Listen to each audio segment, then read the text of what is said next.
Ever heard of a king who turned bath time into a public show? No, really.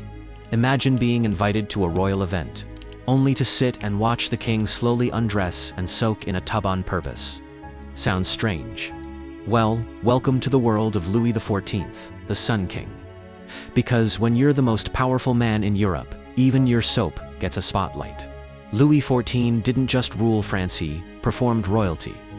Every part of his day, from waking up to going to bed, was turned into a ceremony. But nothing was more bizarre, more talked about, than his bath.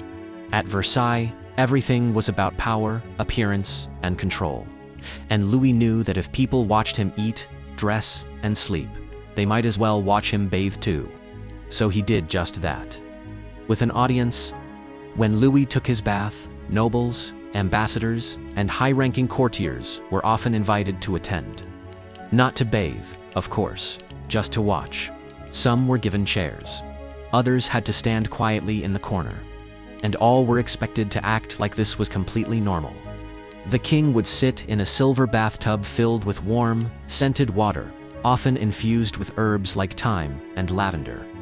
Servants would bring him perfumed cloths, and sometimes even fruit or wine, as if it were just another meeting.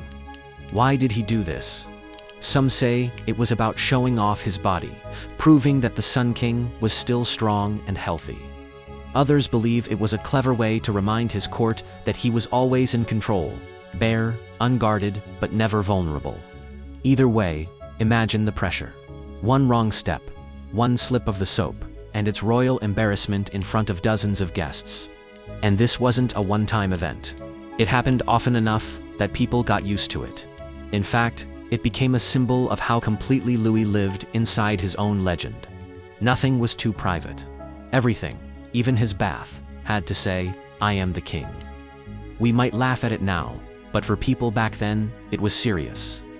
Watching the king bathe wasn't just strange, it was political. It showed you were trusted, important, close enough to be part of his daily life. Of course, behind the scenes, not everyone loved this ritual. Some courtiers reportedly found excuses to leave early. Others simply stood there, sweating and awkward, pretending to enjoy the royal splash zone. Still, Louis XIV pulled it off. Because when you're the man who calls himself the Sun King, even a bath becomes a throne. If you liked this dose of bizarre facts, hit that like button, subscribe, and drop a comment telling me the strangest thing you've ever learned in history. Who knows, it might end up in the next episode.